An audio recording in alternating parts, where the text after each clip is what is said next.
Perfect. My name is Coach Zach Hayward. I am a recruiting coach in the football department. I will be walking you through the Coach Communications 201 class, and this is how to build relationships with coaches. So with that, if you guys have questions, please hold those off until the end, as I will give you about 10 to 15 minutes to ask any questions. I'll be able to answer those, and then that way, if you have any questions, you let me know, and then that way everybody else in the class will also be able to hear those questions, as they might have the same ones as you. Okay, so just to give you a little bit of background about myself, I played and coached at Geneva College, where I played football and basketball. And then once I graduated from Geneva and left Geneva as a coach, I dropped down to the high school ranks, where I've been coaching high school football and basketball ever since. So why I like to tell a little bit about my background is because it ties in with NCAA, and it ties in with how I can help you here today. So like I said, if you guys have any questions, feel free to ask. We are here to assist you and walk you through the coach communications of how to build relationships with these college coaches. So we will get started here. So why should we build a relationship with a coach? That is the biggest part in the recruiting process, is to connect with a coach and understand a little bit more about their program, a little bit more about their team, their school, and if that would be a great fit for you. Okay, so making an initial connection with a coach is just the beginning of the recruiting process. Now, if you guys haven't already taken the first coach communications class, that is Introduction Emails Coach Communications 101. That is something that we'll walk you through how to send an introductory email. Okay, and we can also talk a little bit about coach views, follows, email opens, camp invites, questionnaires, and getting noticed at tournaments. Coaches find, players that can compete at their athletic level. Recruits must find a way to, I can't even say that word right now, but stand apart from the athletes. Okay, so what we want to do is once we establish a school that we're interested in, and it's a school that that we see ourselves attending, what we want to do is we really want to connect with that coach to make sure that we would be honored to play for that coach. Okay, so what we want to do is build that connection with them, and one thing that we want to do is understand the ins and outs of that coach and his program. The better relationship that you have with a coach, the more you stand out. So just like anything else, whenever it comes to any kind of relationships, the more communication you have, the better. So consistent communication, phone calls, visits, multiple in-person evaluations are ways for you to really help you stand out. NCSA will help you be the best recruit that you can be, so that you will be prepared to build the best relationships that you can with each coach that you're in contact with. Okay. There's different levels of coach communications. There's camp invites and questionnaires, so you might start receiving camp information along with filling out their recruiting questionnaires. There's also personalized emails and personalized text messages. There's consistent digital communication. There's different phone calls that you could receive, visits, and there's two different kinds of visits, unofficial and official visits, and then there's also offers.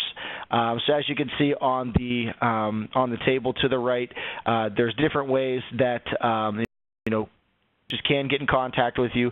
But really, the first way for you to get in contact with a coach could be through camp invites and recruiting questionnaires. Once you fill those out, that could lead to personalized emails or personalized text messages. Either one of those.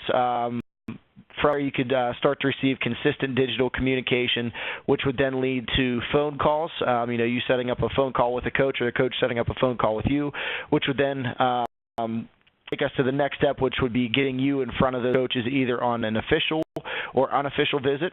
And then from there, if everything checks out and those coaches really like you, you really like them, then that's when an offer takes place. What I like to say is the first stage of communication is to get in contact with that coach, and then the next stage is to get in front of them.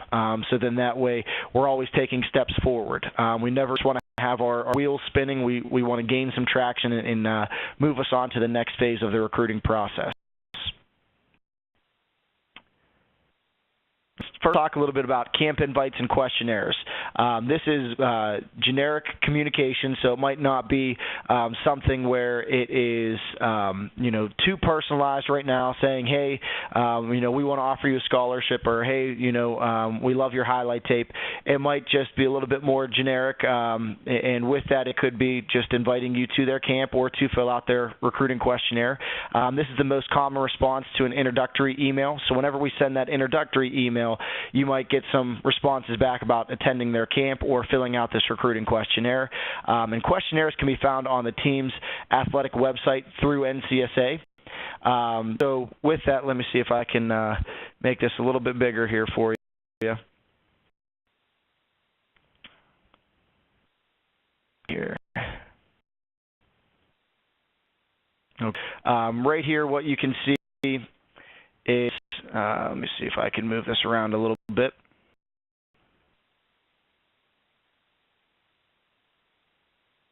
Nope, not going to let me do that.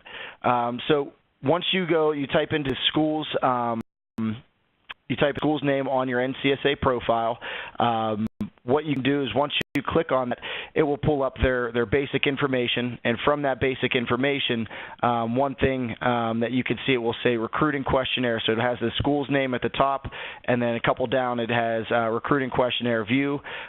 You click on view, and then that's when you'll see the recruiting questionnaire. And the recruiting questionnaire will ask about contact info, athletic history, academic history, basically trying to get a snapshot of the type of student athlete that you are. Okay. From there, if you submit that, your name is added to their recruiting database, and then that's when you could possibly start to receive camp invites. And camp invites are usually sent to a database or through a database where they're able to email a lot of athletes that have filled out their recruiting questionnaires, or athletes that have come across as athletes that they are interested in. Okay, so camps are most beneficial if you've had previous or good contact with that coach. So with that, I would say what we want to do is once we fill out those recruiting questionnaires, then what we want to do is email those coaches. As we email these coaches, what we then can do is learn a little bit more about that coach, a little bit more about his or her program. And as we communicate back and forth, let's look to set up that visit or a phone call, so then that way it's a little bit more personalized. Once we have those personalized communications, then what we want to do is go to that camp, so then that way we can get that in-person evaluation from that coach or that entire coaching staff. So with that, I think that the biggest thing about getting in contact with coaches prior to going to these camps, if you were to just attend the camp without any kind of communication prior to that, it might be a little bit harder to go to and get noticed at that camp. So I think it's a little bit more important to communicate with coaches prior to that camp, set up a phone call, set up a visit, so then that way the coaches know who you are, you know who they are. We've had a good connection leading up to that camp, and then at that camp they can evaluate you from the first whistle all the way to the last whistle. So, how persistent should we be in the coach communications? You sent your personalized introductory email to 25 target schools. Now what? The average response rate from coaches at solid target schools is about 15 to 20%. So what you can expect is a invite or a generic response from Division I or Division II as an underclassman. Look for a personal response from a coach if he's truly interested in an upperclassman or Division III or NAIA. So Division I and Division II, they can't respond back with personalized emails just yet. But for Division III, NAIA, and for the upperclassmen, you can receive that personalized email. If a coach does not respond to your first email wait 2 to 4 weeks and try another introductory email. I even think, once we send that email, if they don't respond back in that next email, let's look to update them on, what's been going on this spring, getting into the summertime, how either the off season's going or how your season's going. So then that way we can, give them an update, but also look to set up that phone call or that visit. Mention that you have tried to reach out to those coaches before. Coaches are busy and you just want to reintroduce yourself, so it doesn't have to be the exact same email. I wouldn't send the exact same introductory email as you sent the first time. If you truly feel the school is a right fit for you, you could try a phone call and leave a voicemail if they don't answer. So with that, if you don't hear back after 2 emails and a phone call, wait until next season. Keep working on your game and try to improve, on the highlight tapes, the videos, times, stats, etc. So then that way you can really set yourself apart from those other athletes that also might be emailing that same coach. Okay, so another way that we can communicate might be through social media, through Twitter. If you send them a follow, they follow you back, we can send them a direct message. Very similar to the introduction email template. So that will also be another way for us to communicate. Okay, let's talk a little bit more about personalized emails and texts. What we want to do is we want to understand the recruiting timeline and the NCAA communication rules. There are never restrictions on communication from a student athlete to a college coach. So the athlete can always reach out to the coach. There's no restrictions, but there are restrictions on when a coach can reach out to an athlete. You could call, you could email, you could text, you could use social media. We can always respond, or we could always reach out to them. Now, it's a little bit more restricted on when they can reach out to you. Okay, for Division I, coaches can start with personalized contact September 1st of your junior year. Men's basketball, June 15th before junior year. Men's ice hockey is January 1 of sophomore year. Okay, so if those or your sport is not listed in men's basketball, men's ice hockey, it would be September 1st of your junior year when they can actively reach out to you first. Division II coaches can start with personalized contact June 15th before your junior year. So sophomores, we're coming up to that point of when Division II coaches start to reach out. Now, there is no graduation year restrictions on communication for Division III schools and AIA programs, so they can reach out to you whenever. So as an underclassman, although coach cannot send you personalized digital communication, you can still be in contact with them through phone calls, except for softball and lacrosse. Okay. What we want to do is we want to try to connect with these coaches, but also understand the communication rules.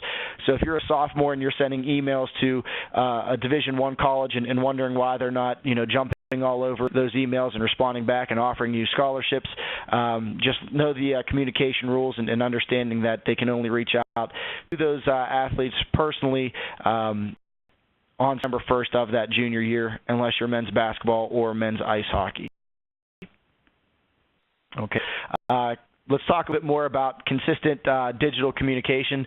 As an upperclassman, there are no restrictions on the amount of content or digital communication from a coach to a player. So that's upperclassmen. There are no restrictions.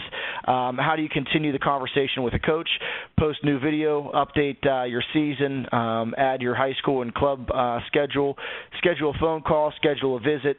Really keep these coaches updated on what's going on with you, either in season or in your off season. If a coach is truly interested, they will be initiating as well as reaching out with text messages and emails. They will also typically respond in a timely manner. So what we want to do is we want to establish which schools that we feel would be a good fit, have those target schools, and as we reach out to those schools, just once established that communication, those coaches that are truly interested will respond in a timely manner. If it goes 3 to 4 weeks without a response, let's go back and let's send another introductory email, change it up a little bit, or update them on what's going on in season or in your off season.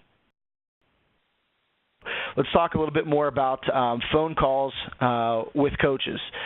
Phone calls are how the majority of Division I recruiting takes place before September 1st. If you are going to play Division I, you will most likely have a phone call before September 1st. Softball and lacrosse are prohibited from contact anytime prior to September 1st of your junior year. So with that, how do you get a phone call when coaches can't contact you? College coaches can call club and high school coaches and recommend that you are on the call with them. They can also do that through generic email due to NCSA rules. We can't contact you. However, feel free for you to call us at this number and then contact the coach through text, email a few days before your call, and include your name, day, time that you'll be calling, your phone number that you're calling from. Okay, so then that way you're still able to set up a phone call, and it kind of gives that coach a heads up that you will be calling. So I know personally I'm a high school coach right now. College coaches, if they call me, say, hey, I want to talk to this player on your team. All with NCSA or with NCAA rules, we're not allowed to directly talk with them. I make sure that lead is sitting next to me whenever we call that coach. Okay, and then we also include all of that information. Okay. So let's a little bit about what to expect on your first phone call. Coaches will ask questions like, tell me about yourself. Make sure that you have 30 to 60-second elevator speech ready, so then that way you're able to tell a little bit more about you and what you bring to the table. Talk about what, your strengths are, because they might ask about what your strengths are. What are your weaknesses and how are you addressing these weaknesses? What are your academic goals? What are you looking for in a school or team? And once we're asking, or they're asking us questions, we want to be able to respond. So take some time to think about these right now so we can prepare for when a college coach does call. Now, as they're asking us questions, we also want to ask them questions. We don't want this to be like an interview. We want this to be more like a phone call with one of your high school coaches or one of your friends. We're able to establish that connection, and they're able to, respond back to you. You can ask them questions, and they can answer those about either about their team or their school. So what questions should we ask? What are you looking for at my position? What improvements can I make athletically? Have other athletes on the team studied my intended major? Could also ask, how many players are you recruiting / bringing in for my graduation class? Is there scholarship money available? What are the next steps to continue being recruited by you? I think my favorite questions are, what are the next steps to the recruit process with you and your coaching staff. I also like to ask questions about setting up another phone call or visit. If you're already on the phone call, let's just set up a visit, so that way we can get in front of those coaches, and then we're able to take a look at the campus and take a look at the facilities. So just prepare yourself. The coaches will be asking you questions a little bit about you, your strengths, your weaknesses, academically, and what you're looking for. Questions that you should ask, what are they looking for? What improvements can I make? You could also ask if their athletes have the intended major, that you're looking to study, if they're currently studying that major, how many players they plan on bringing in, about scholarship money, and then what are those next steps in the recruiting process. Okay, so now let's talk a little bit about on-campus visits. So first in the email, right, and once we have the email sent out and they respond back, we set up a phone call. Now, once we set up this phone call, we talk and we ask questions. They get to know us. We get to know them. We set up a visit, okay? So that takes us to the next steps of this coach communication. So when we're on campus, there's two different types of visits. There's unofficial visits and there is official visits.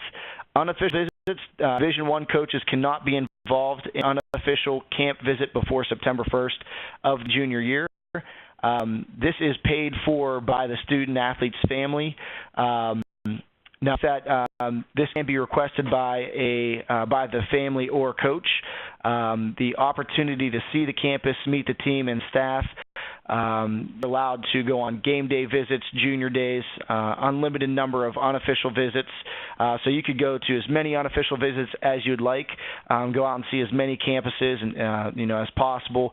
Unofficial visits to non-Division I schools can happen at any time. So if it's not Division I, you can set up a visit at any point to go take a look at their athletic facilities, their locker rooms, their weight room, possibly meet with their coaches. So I think the major points of an unofficial visit are that it is paid for by the student athlete and their family, and that there are unlimited number of unofficial visits. Okay, so let's turn it over towards the official visit side. Most sports can start offering official visits September 1st of their junior year, and this is paid for by the university or team. So unlike unofficial we had to pay. Official visits, those coaches pay or that school pays. But that also will depend on their recruiting budget. They may pay for all or just some. So really just depends on that budget. It can't be any longer than 48 hours, and typically these are reserved for the players that the coach is strongly considering offering a scholarship. So official visits, I would say, are our target. So if these coaches are saying, hey, we want to offer you an official visit to come visit us and meet with our coaching staff and tour the facilities, the college pays for that. Can't be longer than 48 hours, and typically these are reserved for players that the coaches are strongly considering offering. The big takeaways from official visits compared to unofficial visits. All right, let's talk a little bit about offers and signing. New NCAA rules are trying to prevent early offers and commitments. I know this is in the works in the football department, trying to eliminate the early offers to freshmen. But that Motion 1, women's sports will offer before the end of junior year. Men's sports tend to have a slower timeline and can be at the end of junior year, but also go through senior year. You will verbally commit to a school before you can sign the NLI, which is the National Letter of Intent.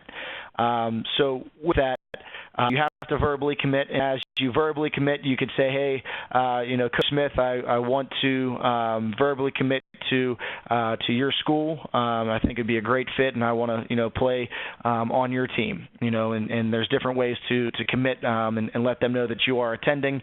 But that's just a verbal commitment. Once you sign that National Letter of Intent, then that's when it is official that you are attending that school. So the NCAA Division I and Division II have 3 signing periods to sign the National Letter of Intent, depending on your sport. November is the early signing period for all sports but football. In February, that is when the football regular signing period and also soccer and men's water polo.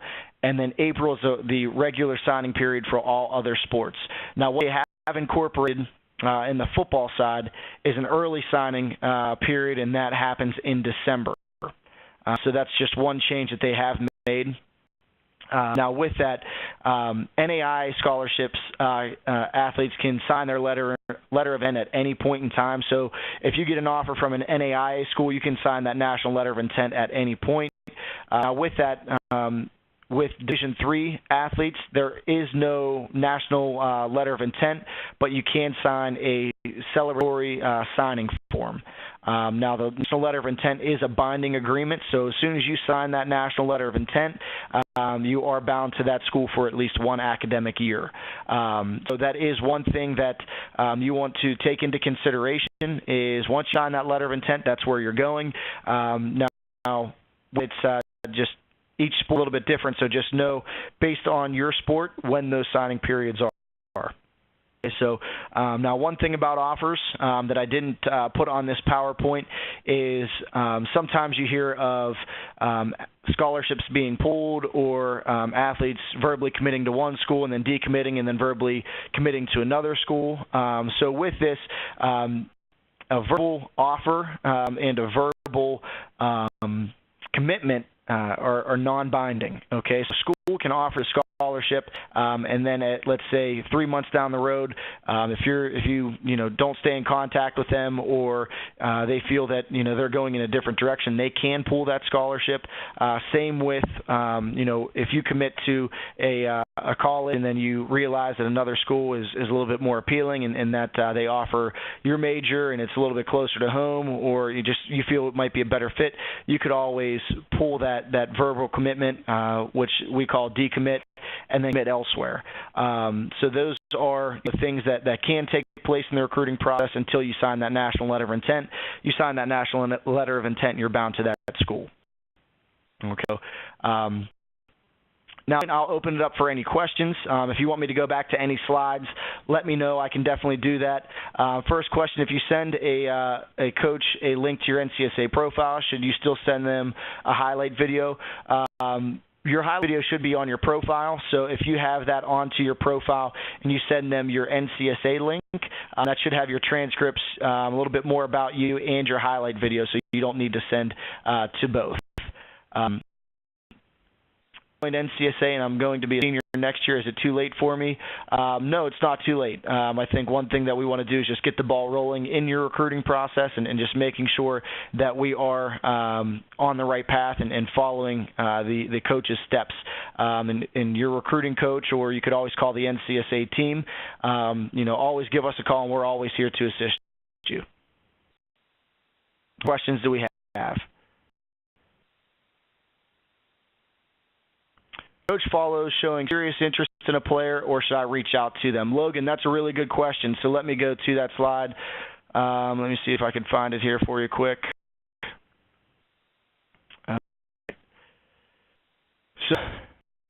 Right. Coach follows. If they follow your profile, what that means is anytime that you upload something onto your profile, they do get a notification. But one thing that we want to do is still reach out to those coaches that follow you. So if it follows you, still reach out to that coach, thank him for the follow. If you're interested in that program, look to set up that phone call. Once you set up that phone call, to set up that visit, so then that way we can meet with coaches and talk a little bit more personally about your recruiting process.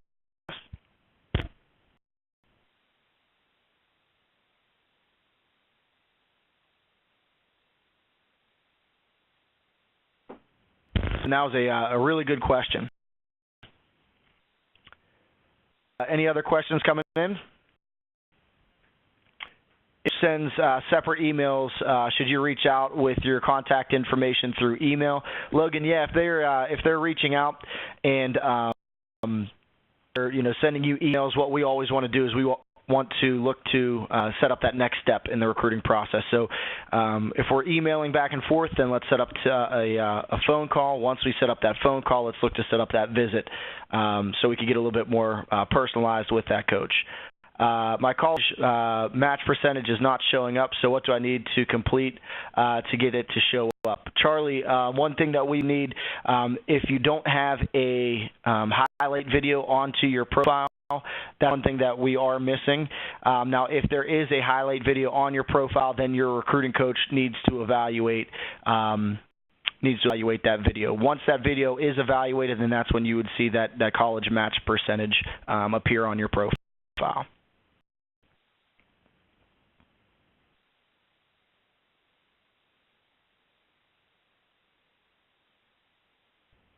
Is official visiting available for international student athletes?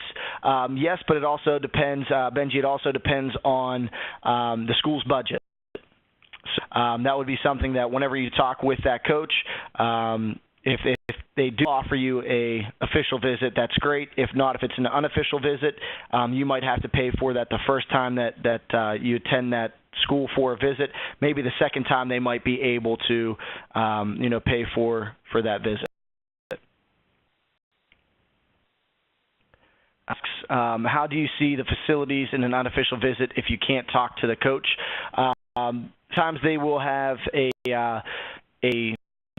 grad assistant, or they might have some with the athletic department walk you around and be able to show you those different of the school. You might be able to go into the locker rooms. You might be able to go into the weight room. You might be able to take a look into, the team study, hall, different places.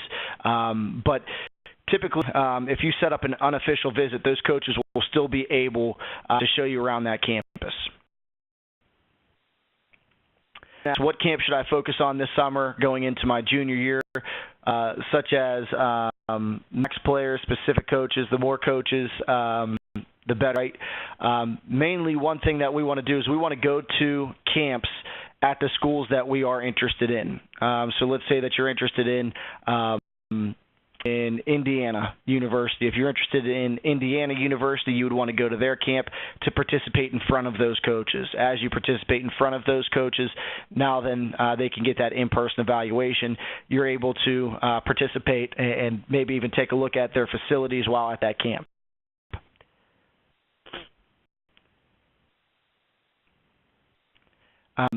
Do you have to go for the college for a tryout before a coach can pick you?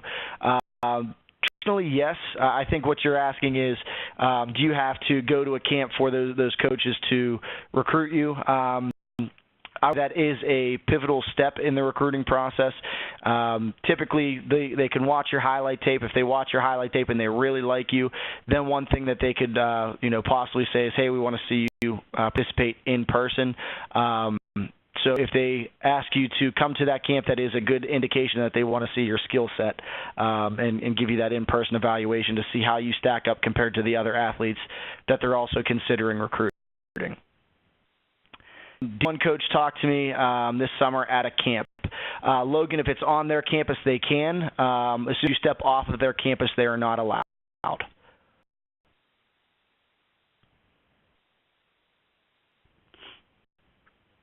Film matter versus number of camps and visits. Logan, I think one thing that is my favorite phrases is your highlight video gets a foot in the door, and then what you do at those camps pushes you through. So your film might set up those visits. So if you set up a visit and you get to know those coaches, then we definitely want to go to that camp. And then if you perform well at that camp, then that coach might continue to recruit you. So I think it is important to have film to set up those visits, to get in front of those coaches, and then participate in their camp. So then as we're in front of them at the camp, now able to showcase our abilities. Deadline for signing a player for the next school year. You mean if you are a senior or if you're a junior? If you're a junior right now going into your senior year, the signing days, depending on your sport, the signing could be in November for all signing periods but football. Would be football regular recruiting signing period, and this is also for soccer and men's water polo. April would be for the regular signing period for all other sports.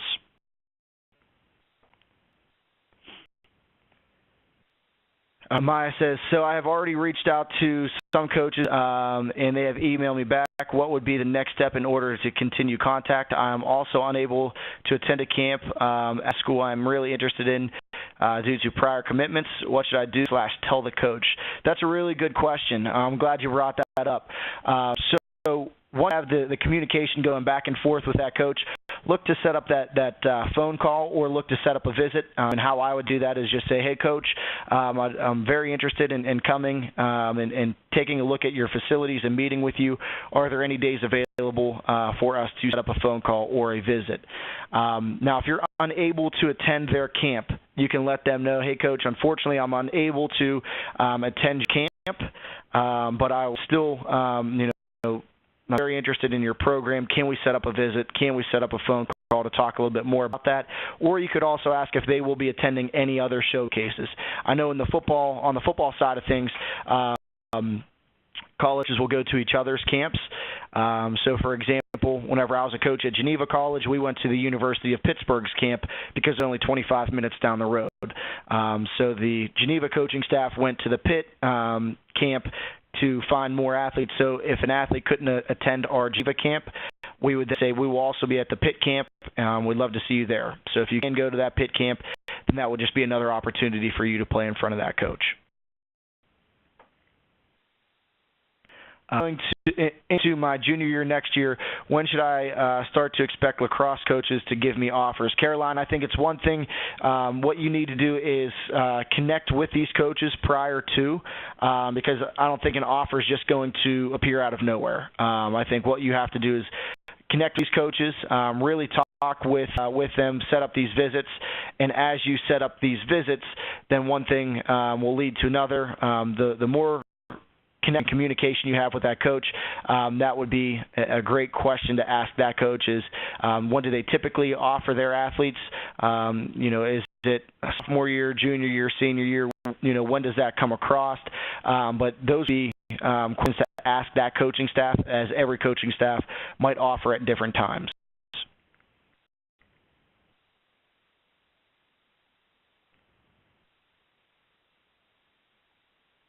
Awesome. Do any other questions here?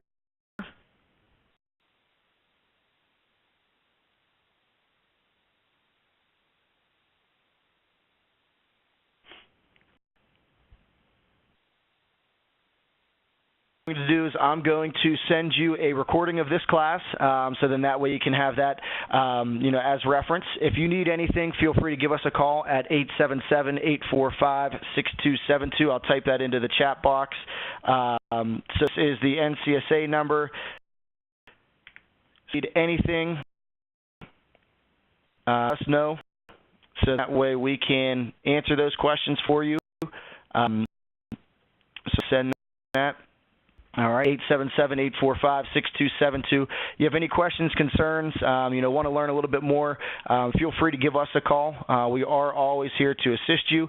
I'll send you a recording. If you need anything, feel free to email me back. Definitely look forward to hearing how your recruiting process continues on and, how these next couple steps in coach communications turns out. And I definitely appreciate your time here on a Sunday afternoon. Definitely continue to work hard, as hard work always pays off. So once again, thank you for joining. I hope you guys have a great rest of your weekend. It's your day. See ya.